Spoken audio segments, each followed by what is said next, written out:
Officials in Lewiston, Maine are about to update us on their search for a person of interest in the killing of at least 16 people last night. He has been missing since the deadly shootings at a restaurant and a bowling alley in Maine's second largest city. Let's listen in to the news conference. Thank you for being here. As you may notice, my voice is a little hoarse after working through the night. As you all know, last night, locals, county, state, and federal law enforcement officers from around the state of Maine responded to reports of an active shooter at several locations in Lewiston, including Spare Time Recreation and Schmandy's Bar and Grill.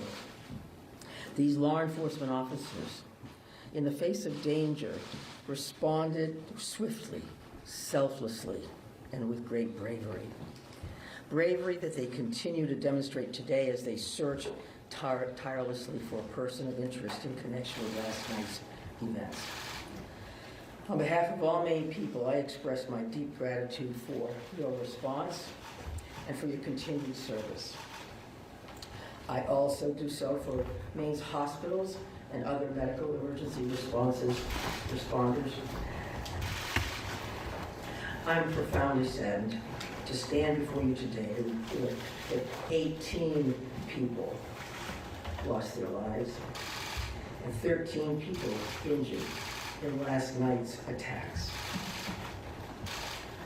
In memory of those we lost and in honor of those who were injured, President Biden and I have ordered all U.S. flags and state of Maine flags to be lowered to half-staff immediately for the next 5 days. Maine State Police have issued a shelter-in-place order for Lewiston, Lisbon, and Bowdoin as the manhunt for that person of interest, Robert Card of Bowdoin, continues. I will let law enforcement speak to the ongoing manhunt and to their investigation, but Mr. Card is considered armed and dangerous, and police advise that Maine people should not approach him under any circumstances. I continue to strongly urge Maine people to follow the direction of state and local law enforcement amid this ever-changing situation. Please, if you see anything suspicious, please 911. There are still many things we don't yet know about these attacks, but the full weight of my administration is behind law enforcement's efforts to capture the person of interest, Robert Card, to hold whoever is responsible for this atrocity accountable under the full force of state and federal law, and to seek full justice for the victims and their families. We cannot and we will not rest in this endeavor. My administration is coordinating closely with local, regional, and federal officials to respond to this shooting. I have spoken twice with President Biden.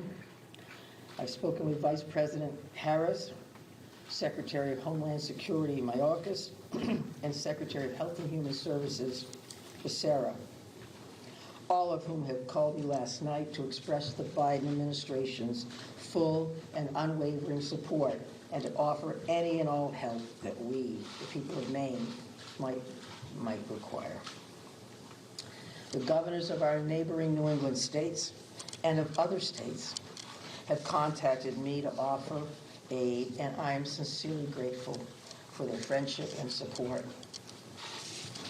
We've been in touch with every member of the Maine congressional delegation, all of whom have offered their full support, for which I am also grateful. I also spoke with Mayor Carl Chalene and Auburn Mayor, Jason Levesque last night to reiterate that we are standing by them and that we are ready to provide any help people in these communities need and to deploy all available state resources, including grief counselors and other mental health services. We need to help our communities heal. If you or a person you love needs someone to talk to during this difficult time, please call or text 988 for free and confidential counseling. 988. Look, Lewiston is a special place. It's a close-knit community with a long history of hard work, of persistence, of faith, of opening its big heart to people everywhere. Lewiston is where I worked for years. It's where I met and married my husband and where our girls went to school. I love this place just as I love our whole state with my entire heart. I'm so deeply saddened, as is every one of the 1.3 million people of this beautiful state. This city did not deserve this terrible assault on its citizens, on its peace of mind, on its sense of security. No city does, no state, no people. No words can truly or fully measure the grief of Maine people today. Our small state of just 1.3 million people has long been known as one of the safest states in the nation. This attack strikes at the very heart of who we are and the values we hold dear for this precious place we call home. All Maine people are sharing in the sorrow of the families who lost loved ones last night.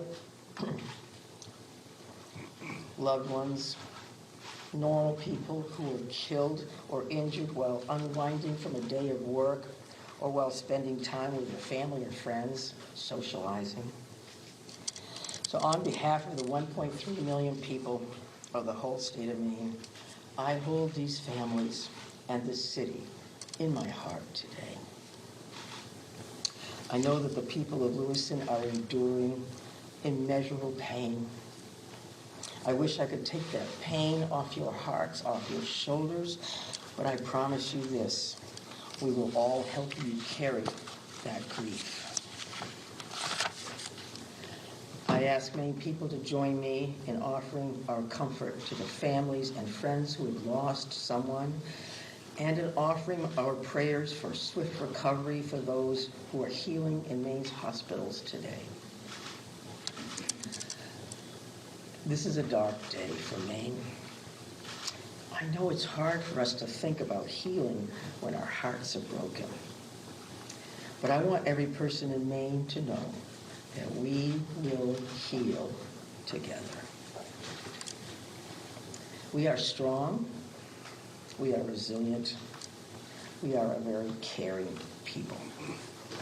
In the days and weeks ahead, we will need to lean on those qualities more than ever before. As we move forward, struggling as we may, let us wrap our arms around one another, offer comfort and solace and love. I know the Maine State Police will continue to release information to the public as we confirm it, and information about any steps that the public might take to support the people of Lewiston at this time. May God bless the people of Lewiston and bless the memories of those we've lost. Thank you. I'm going to turn it over to Commissioner Sasha. Thank you very much, Governor. We certainly appreciate your support. The city of Lewiston does, the state of Maine, and certainly our first responders. We feel that love every day, and thank you very much for that. I would also say that we want to say thank you to really a large number of other elected officials across our state, whether that's the federal delegation, local elected officials, and many others that are part of organizations or law enforcement agencies that truly wanted to join us today at this particular press event and wanted to speak on behalf of their communities. And as the governor had mentioned, and everybody else will reiterate, our reality for today is that this suspect is still at large.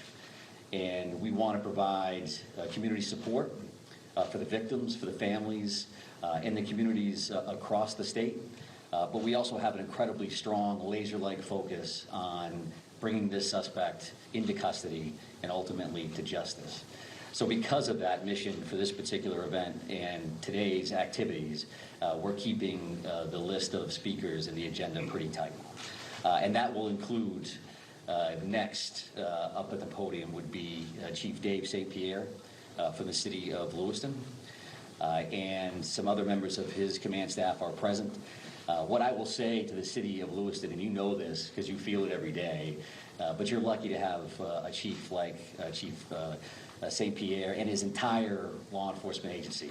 From every level, those officers put their heart and their soul on the line on behalf of their community last night and into today. And they're doing it for the right reasons. They do it because they care.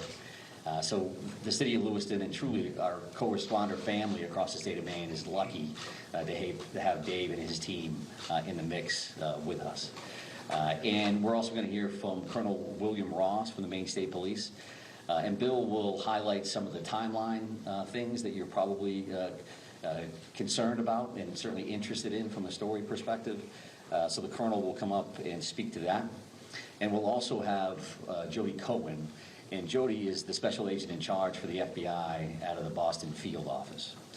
And Jody will highlight some of those federal partnerships and some of the things that our federal partners are bringing to the table, bringing to bear to help us with this investigation. We also have a bunch of people here. Once you start naming people, you're going to have a problem because you're going to forget somebody or screw something up. But I would also tell you that a couple of our other federal partners are here. Kevin Neal, he was the U.S. Marshal for the District of Maine. We also have James Ferguson, and Jim is the special agent in charge from the ATF for the Boston Field Division. They are heavily invested with staff along with the FBI, and we can't thank them enough for all that they're doing on behalf of our state. I would also tell you that we are going to close with a brief Q&A, and we're going to try to get some of those questions out there. We appreciate your time, your patience, your professionalism, your partnership at getting this information out. I would think that those questions are going to be brief because, again, we do have a suspect at large, and while you can help us with that, we also need to get back to our teams to push forward on that. So with that in mind, I will be back up to the podium to kind of steer that a little bit. But for starters, I would like Chief St. Pierre to join us. Thank you. Thank you, Director Sawchuk, and welcome media partners, and thank you, Governor Mills, for those kind words. I'm going to keep this short. What I would like the very most is to express our deepest sympathies to the families and friends of the victims of this heinous crime. This is truly a tragedy that goes beyond comprehension.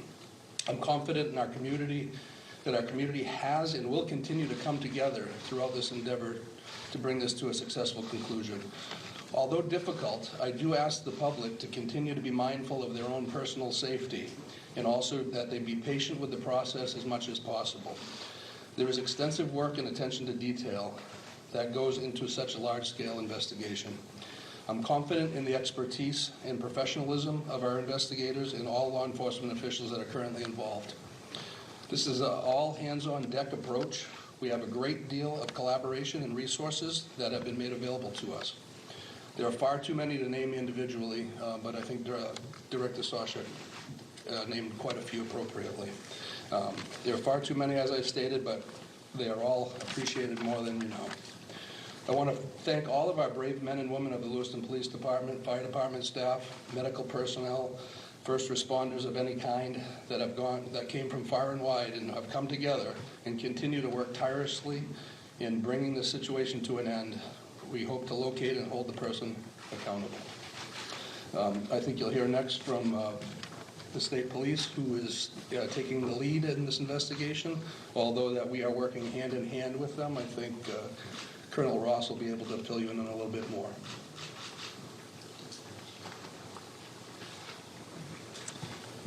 Thank you, Chief. First and foremost, this is an ongoing homicide investigation and search for the person that is responsible for it.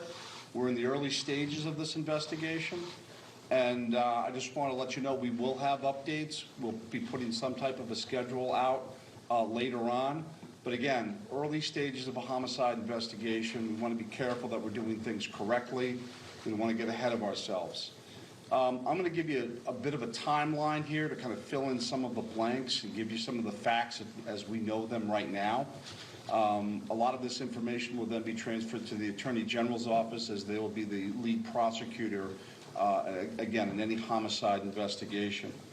Last night, October 25th at approximately 6:56 p.m., the Auburn Communications Center received a 911 call of a male shooting in just-in-time, or the spare time, recreation center in the town of Lewiston, located at 24 Mollison Way in Lewiston. Shortly after that, at about 7:08 p.m., the Communications Center received multiple 911 calls about an active shooter inside of a Schmenge's Billiards at 553 Lincoln Street in the town of Lewiston. A large law enforcement response from multiple surrounding agencies assisted the Lewiston Police Department in trying to identify who this individual was and what was happening. As you can imagine, this was a very fast-paced, fast-moving, very fluid scene, very dangerous scene that these guys and girls were going into. 18 people are now deceased at this time. The victims at the just-in-time establishment, 7 people are deceased there, 1 female and 6 males, all from an apparent gunshot wound. Victims at the Schmegley's Billiards, 8 are deceased. 7 males inside the establishment, 1 male outside of the establishment. Again, also apparent gunshot wounds. Multiple people were transferred to area hospitals, Central Maine Medical Center, St. Mary's, and Maine Medical Center. 3 people that were transferred to those hospitals are deceased, for a total of 18 people deceased at this time. The investigation into the person responsible for this identified a vehicle located at the Przebscott boat landing in Lisbon. That person, through the registration of that vehicle, was identified, as been stated earlier, as a Robert Card, born in 1983.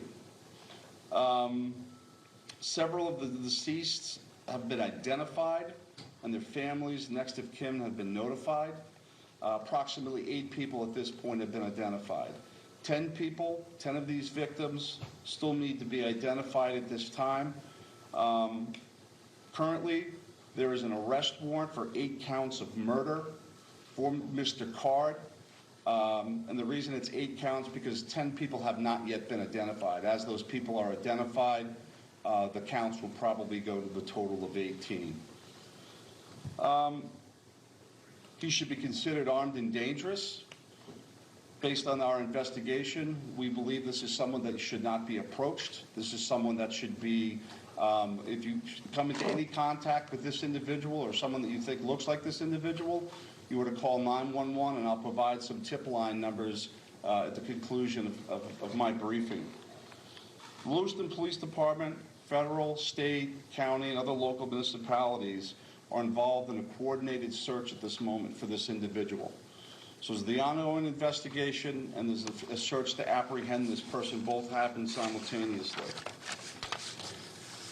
I can't stress this enough. This is an ongoing investigation in the early stages. More information will come out in conjunction with the Attorney General's office as the lead prosecutor.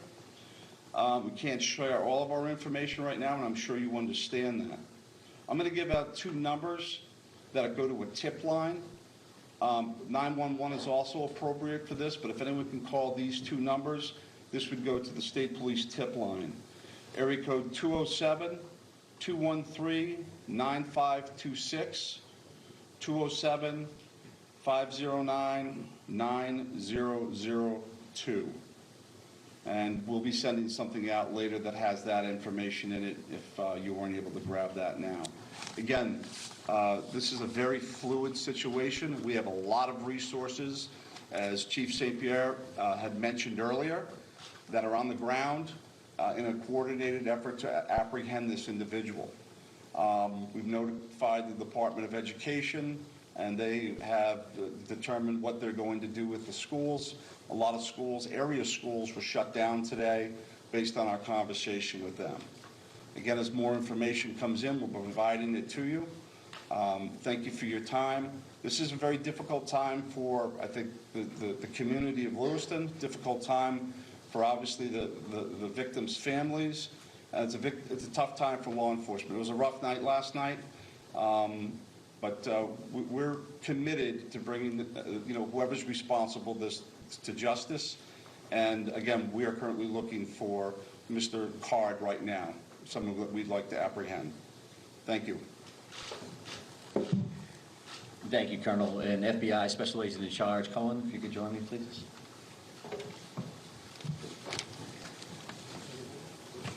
Thank you. My name is Jody Cohen. I'm the Special Agent in charge of FBI Boston Division, which covers the state of Maine. Our hearts go out to everyone who is impacted as a result of this senseless violence. The FBI is working hand in hand with our law enforcement partners. Our evidence response team is here processing the very extensive scenes. We are providing investigative and tactical support, as well as our victim specialists are working with those affected by this tragedy. As this very active investigations continues to unfold, we're asking the public to stay vigilant and come forward with any information that you might have that you feel is helpful to our investigators. My pledge is that the FBI will carry out this investigative case with rigor. We will work day and night alongside our law enforcement partners to get the answers to the questions this community deserves. We thank the public for your continued cooperation and patience as we continue to work this very active investigation. Thank you.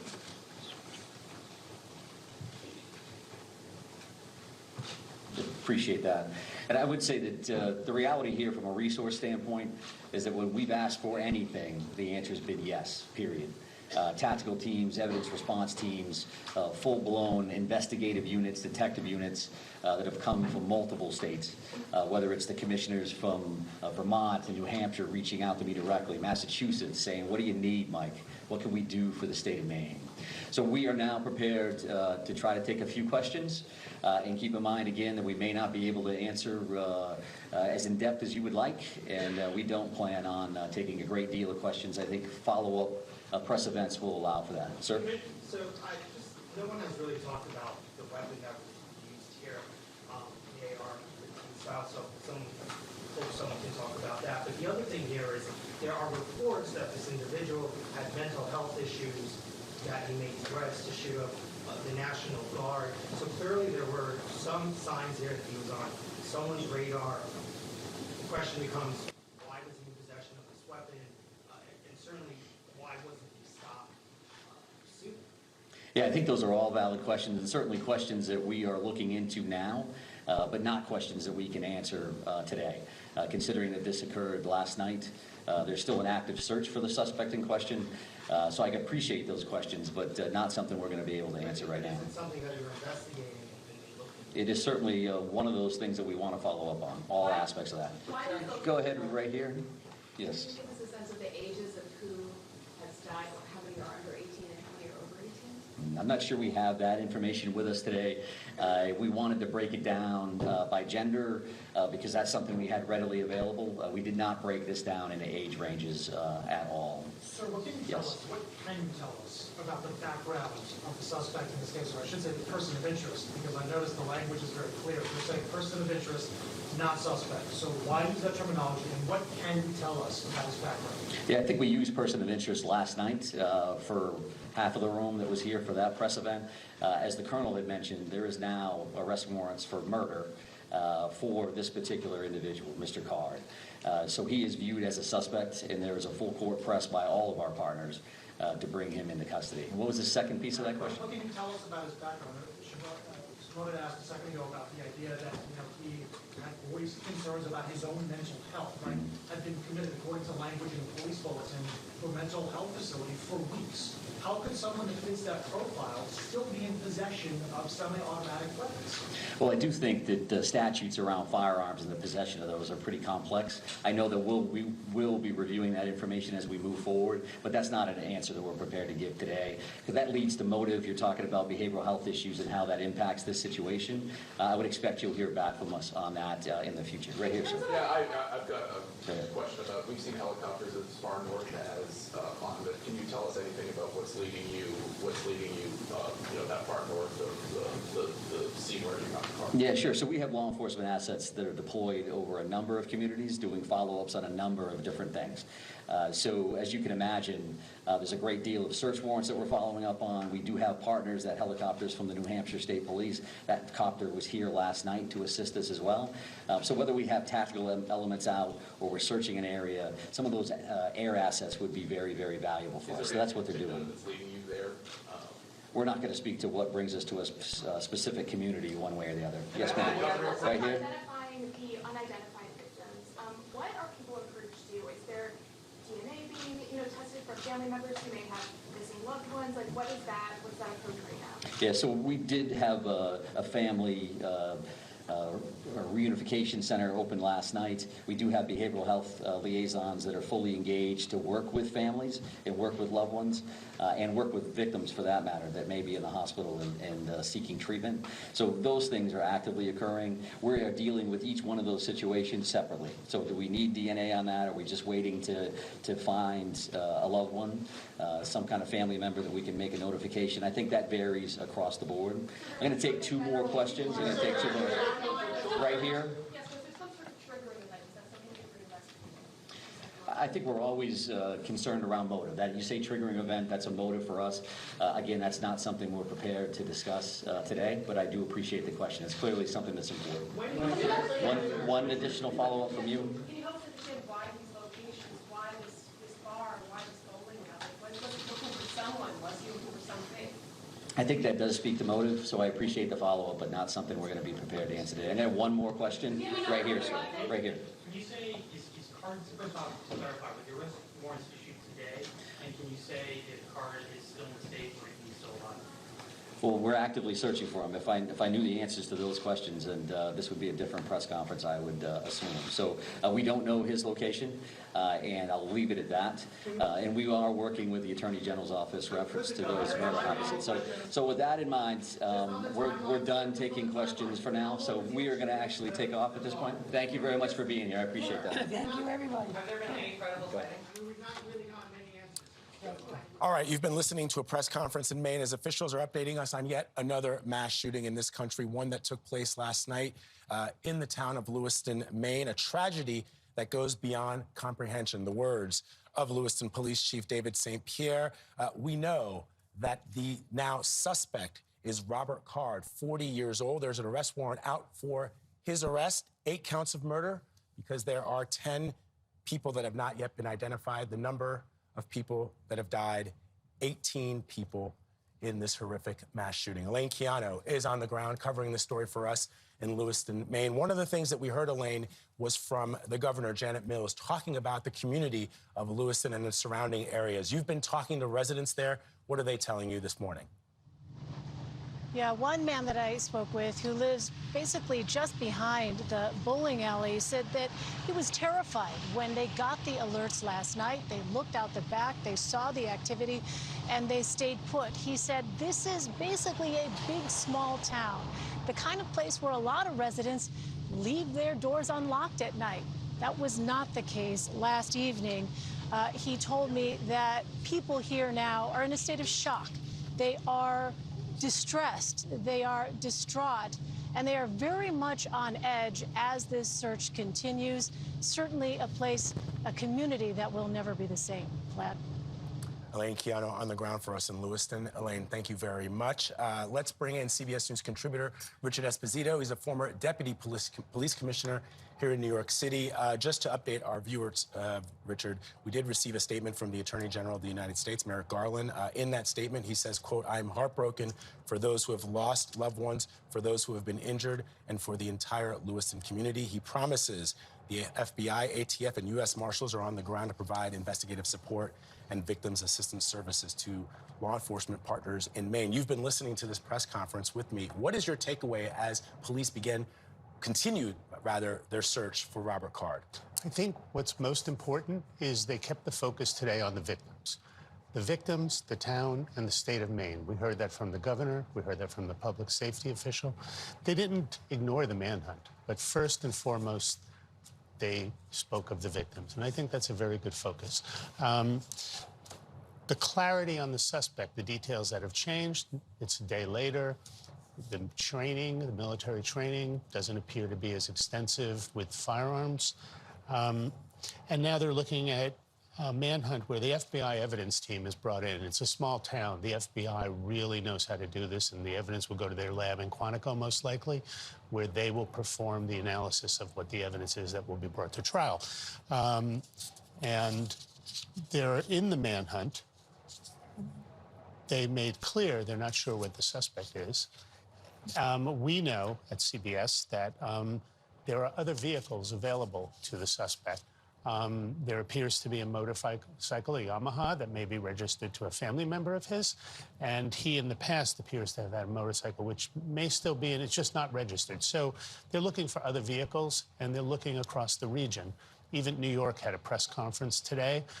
There's no nexus to that city, but they wanted to make clear they're paying close attention to it.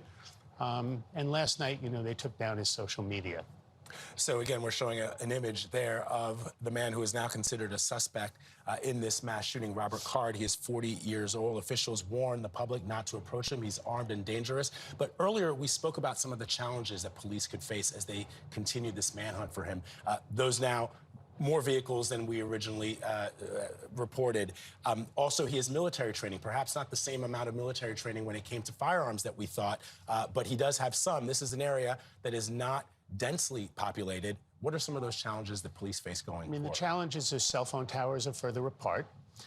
I don't know how license plate readers, they're both mobile and fixed, but they're probably further apart. Maine is very rugged, very cold, so he might have some challenges too. You can see in the pictures that he holds his rifle properly. He knows what he's doing. Whatever level of training, he's a person who is very, very dangerous. Again, the news, 18 people killed in that mass shooting in Lewiston, Maine yesterday evening. The governor, Janet Mills, offering the number 988 for anybody who wants free and confidential consultation about, once again, another mass shooting in this country. Our coverage of the Maine shooting will continue on CBS News Streaming, your local news, and tonight on the CBS Evening News with Nora O'Donnell. Some of you now will return to CBS Mornings. This has been a CBS News Special Report. I'm Vladimir Duthier, CBS News, New York.